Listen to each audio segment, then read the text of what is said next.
नमस्कार बंधुरा आपनारा देखছেন आकाश इन्फो यूट्यूब चैनल। तो बंधुरा बांगलाय भोटार कार्ड भेरिफिकेशन निये 5टी नतून नियम घोषणा करल निर्वाचन कमिशन।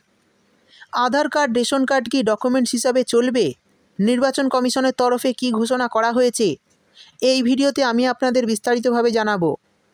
তাই বন্ধুরা ভিডিওটি একটু স্কিপ না করে পুরোটা দেখবেন। আর ভিডিওটি দেখার সাথে সাথে যদি আপনি আমাদের চ্যানেলে নতুন এসে থাকেন তাহলে ভিডিওর নিচে যে সাবস্ক্রাইব বাটনটি আছে সেটি ক্লিক করে চ্যানেলটিকে সাবস্ক্রাইব করে দিন আর পাশে থাকা নোটিফিকেশন বেলটি অন করে রাখুন এই ধরনের গুরুত্বপূর্ণ ভিডিও সবার আগে পাওয়ার জন্য। তো চলুন বন্ধুরা ভিডিও শুরু করা যাক।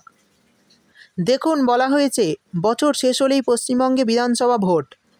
রাজনৈতিক দলগুলি যখন ভোট প্রস্তুতিতে মেতেছে তখন বসে নেই নির্বাচন কমিশনও। ইতিমধ্যেই পশ্চিমবঙ্গের বিভিন্ন ডিভিশনে নির্বাচন কমিশনের তরফে বুথ লেভেল অফিসাররা বা বিএলওদের প্রশিক্ষণ দেওয়া শুরু হয়ে গিয়েছে। যে প্রশিক্ষণে বিশেষ জোর দেওয়া হয়েছে ভোটার তালিকায় বিশেষ নিবিড় সমীক্ষা বা স্পেশাল ইন্টেন্সিভ রিভিশন অর্থাৎ এসআইআর এর উপর। অর্থাৎ বুঝতেই পারলেন বিহারের পর আমাদের পশ্চিমবঙ্গে এই আগস্ট মাসেই শুরু হবে ভোটার ভেরিফিকেশন প্রক্রিয়া অর্থাৎ এসআইআর। বিএলওদের দেওয়া নির্দেশিকার ছত্রে ছত্রে কমিশন মনে করিয়ে দিয়েছে বিএলওদের কাজ করতে হবে কমিশনের অধীনে। কোনো রকম পক্ষপাত তারা করতে পারবেন না, করলে কতদিন জেল বা কত টাকা জরিমানা হতে পারে তাও উল্লেখ করে দেওয়া হয়েছে নির্দেশিকায়। তো চলুন দেখে নিই বিএলওদের কী করতে বলা হয়েছে এবং পশ্চিমবঙ্গে যখন এই ভোটার ভেরিফিকেশান শুরু হবে তখন কি কি প্রক্রিয়ার মাধ্যমে এই ভোটার ভেরিফিকেশান হবে। অর্থাৎ আপনার বাড়ি গিয়ে কি কি করবে বিএলও অফিসাররা এবার পরিষ্কারভাবে জানিয়ে দেব। দেখুন বলা হয়েছে বাড়ি বাড়ি সমীক্ষা, অর্থাৎ বাড়িতে বাড়িতে গিয়ে সমীক্ষা করা হবে। বলা হয়েছে এসআইআর কার্যকর করতে বাড়ি বাড়ি পৌঁছে তথ্য সংগ্রহ করতে হবে বিএলওদের। কোন বাড়ির কতজন সদস্য, তাদের মধ্যে কে মৃত, কে অন্যত্র থাকেন, নথি সহকারে সেই তথ্য সংগ্রহ করতে হবে। প্রত্যেক বাড়িতে দিতে হবে এসআইআর সংক্রান্ত ফর্ম।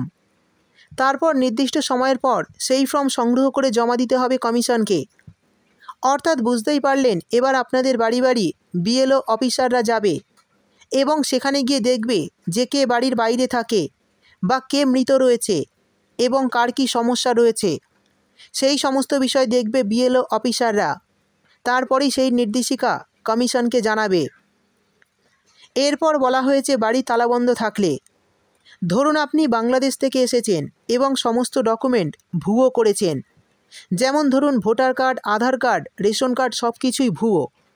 তো সেক্ষেত্রে আপনাদের কি হবে? দেখুন বলা হয়েছে বিএলও যদি কোনো বাড়িতে গিয়ে দেখেন সেই বাড়ি তালাবন্ধ, সেক্ষেত্রে নির্দেশিকায় স্পষ্ট বিধি উল্লেখ করে দেওয়া হয়েছে। বলা হয়েছে এসআইআর সংক্রান্ত ফর্ম ওই নির্দিষ্ট বাড়িতে ফেলে আসতে হবে। তারপরে সেই বাড়ির কারোর ফোন নাম্বার সংগ্রহ করে জানতে হবে বিষয়টি। পরিবারের সময় নিয়ে সেই বাড়িতে গিয়ে বোঝাতে হবে ফর্ম পূরণের বিষয়টি। কমিশনের নির্দেশিকায় বলা হয়েছে সমীক্ষা করতে গিয়ে দেখা যায় যদি কোনো বাড়ি তালাবন্ধ তাহলে সেই বাড়িতে একাধিকবার যেতে হবে।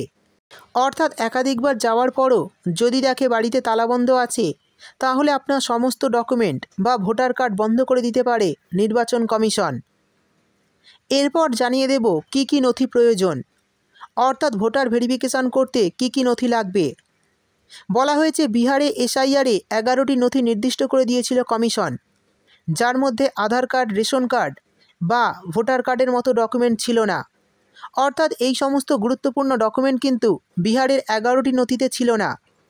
বর্তমানে সুপ্রিম কোর্ট এই বিষয়ে জানিয়েছিল যে আধার কার্ডকে অন্তত 11টি নথির তালিকায় রাখতে। তবে এই নিয়ে নির্বাচন কমিশন এখনও কিন্তু চূড়ান্ত সিদ্ধান্ত নেয়নি।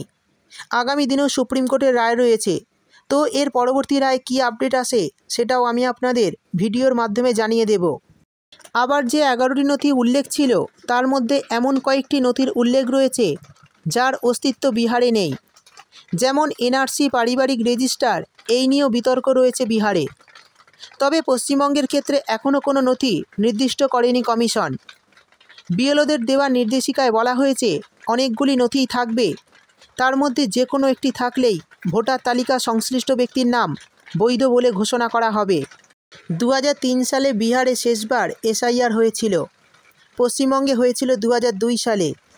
বিহারের ক্ষেত্রে কমিশন বলেছিল যাদের নাম 2003 সালের ভোটার তালিকায় ছিল জীবিত থাকলে তাদের নাম থাকবে নতুন ভোটার তালিকায়, তাদের নতুন করে কোনো নথি দিতে হবে না।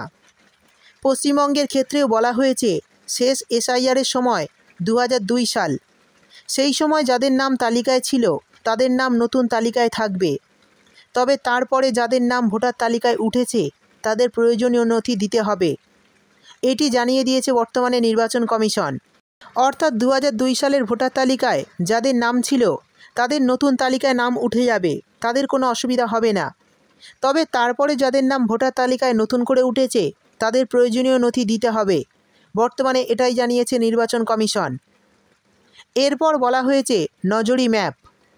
দেখুন, বলা হয়েছে পুর নিগম বা পুরসভা এলাকায় বাড়ির হোল্ডিং নাম্বার থাকলেও পঞ্চায়েত এলাকায় অনেক ক্ষেত্রেই বাড়ির নম্বর থাকে না। এসআইআর প্রক্রিয়ায় বিএলওদের বাড়ির নম্বর দিয়ে মানচিত্র তৈরি করতে হবে, যাকে কমিশনের পরিভাষায় বলা হচ্ছে নজরি ম্যাপ। যেমন 2টি বুথ নিয়ে একটি গ্রাম পঞ্চায়েত আসন, সেক্ষেত্রে 2টি বুথকে পৃথকভাবে ধরে বাড়ির নম্বর করতে হবে বিএলওকে, সেইভাবে তথ্য নথিভুক্ত করতে হবে। যারা কারোর বাড়িতে ভাড়া থাকেন তাদের নাম নথিভুক্ত করতেও বিশদ তথ্য জমা দিতে হবে। সেই সঙ্গে বলা হয়েছে সাহায্য যাচাই। দেখুন, বলা হয়েছে কমিশনের নির্দেশিকায় বলা হয়েছে বুথ এলাকায় প্রবীণ বিশিষ্ট মানুষদের নিয়ে একটি গোষ্ঠী তৈরি করতে হবে, যাদের নির্দিষ্ট এলাকা সম্পর্কে ধারণা রয়েছে, যারা জানেন যে কোন পরিবারে কে অন্যত্র চলে গিয়েছেন বা কে মৃত। তার ফলে সমীক্ষার কাজ অনেক মসৃণ হবে। তবে সমীক্ষার মূল কাজ অনেকটাই ভালো হবে, তবে সমীক্ষার মূল কাজ করতে হবে বিএলওদেরই। শেষে বলা হয়েছে বিএলও অ্যাপ। দেখুন, বলা হয়েছে ডিজিটাল প্রক্রিয়ায় প্রত্যেকের ফর্ম পূরণ করে জমা দিতে হবে বিএলওদের। বিএলও অ্যাপ ডাউনলোড রাখতে হবে, তার মাধ্যমেই জমা দিতে হবে তথ্য। কমিশনের নির্দেশিকায় বলা হয়েছে অনেকের ক্ষেত্রে হয়তো দেখা যাবে ভোটার কার্ডের সঙ্গে আধার কার্ড লিঙ্ক নেই, সেক্ষেত্রেও বিএলও সংশ্লিষ্ট অ্যাপের মাধ্যমে সংযুক্তিকরণের ফর্ম পূরণ করতে পারবেন। তো সমস্ত কিছুই কার্যকর হবে পশ্চিমবঙ্গের ক্ষেত্রে, এমনটাই নির্বাচন কমিশনের তরফে পরিষ্কারভাবে জানানো হয়েছে। এবার এই আগস্ট মাস থেকেই পশ্চিমবঙ্গের ভোটার ভেরিফিকেশান শুরু হচ্ছে, আর এই ভোটার ভেরিফিকেশানে ভুয়ো ভোটারদের নাম তালিকা থেকে বাদ দেওয়া হবে, অর্থাৎ ভুয়ো ভোটারদের নাম কিন্তু বাতিল করে দেওয়া হবে। তো বন্ধুরা, বুঝতেই পারলেন এই আগস্ট মাস থেকে কিন্তু পশ্চিমবঙ্গে ভোটার ভেরিফিকেশান শুরু হতে চলেছে, এবং এখানে যে সমস্ত ভোটারের নাম ভুয়ো পাওয়া যাবে তাদের নাম কিন্তু ভোটার লিস্ট থেকে বাদ চলে যাবে। তো এই ছিল আজকের ভিডিও ভালো লাগলে ভিডিওটিতে একটি লাইক দিয়ে দেবেন এবং আপনার বন্ধুবান্ধবদের সঙ্গে বেশি বেশি করে শেয়ার করবেন।